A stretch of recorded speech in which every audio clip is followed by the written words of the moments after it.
కర్నూలు జిల్లా పూలచింత అనే ఊళ్ళో 7 తరగతులకు 9 మంది బదులు ఒక్కరే టీచర్. ఆ ఒక్క టీచర్ ఒక క్లాసులో పాఠం చెబుతుంటే మిగతా వాళ్లకు ఆటలే.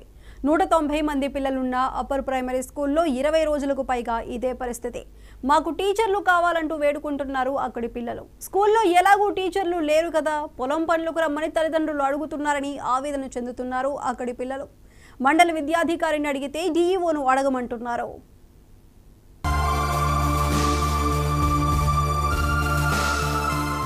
ఇది కర్నూలు జిల్లా నందవరం మండలంలో ఉన్న పూలచింత అప్పర్ ప్రైమరీ స్కూల్. 1 నుంచి 7వ తరగతి దాకా మొత్తం 190 మంది పిల్లలు అక్కడ చదువుకుంటున్నారు. అయితే చెప్పేందుకు టీచర్లు లేకపోవడంతో క్లాస్ రూమ్లో ఏదో రకంగా కాలం గడిపేయాల్సి వస్తోందని అక్కడ చదువుకుంటున్న పిల్లలే చెబుతున్నారు. ఇంతకు ముందు 4 సార్లు ఇప్పుడు ఒక మేడమే 3 క్లాసులు చెప్తుంది. మాకు చదువుకునేకి ఇబ్బంది. 20 రోజులు ఏంటి సార్, చదివేవాళ్ళు ఎవరు లేరు సార్. మాకు ఎలాగూ టీచర్లు లేరు కాబట్టి పొలానికి రమ్మని తల్లిదండ్రులు అడుగుతూ ఉండడంతో పిల్లలకు ఏం చేయాలో పాలుపోవటం లేదంటున్నారు. ఒకే టీచర్ అన్ని క్లాసులకు అన్ని సబ్జెక్టులకు చెప్పడం కష్టం కాబట్టే అన్ని తరగతి గదులు తిరుగుతూ చెబుతూ ఉంటారని, ఆ టీచర్ కూడా అలసిపోయినప్పుడు ఆడుకోవడానికి వెళ్లమని చెబుతారని మరో స్టూడెంట్ చెబుతున్నాడు. టీచర్ ఏందని బడికి సరిగ్గా రాదు సార్. సుమారు అంటే ఇప్పుడు ఒక 100 మంది కూడా చేస్తారు.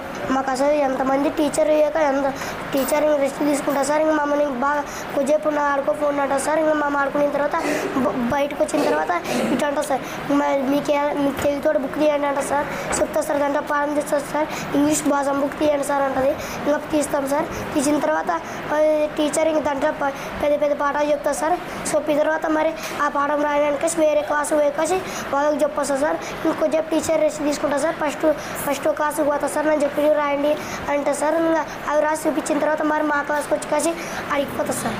9 మంది టీచర్ల స్థానంలో ఒక్క టీచరే ఉన్నా అధికారులు పట్టీ పట్టనట్లు వ్యవహరిస్తున్నారు. నందవరం ఎంఈఓ సుదర్శన్ రెడ్డిని ఈ విషయం గురించి అడిగితే తమకు సంబంధం లేదని డీఈఓను సంప్రదించాలని చెబుతున్నారు.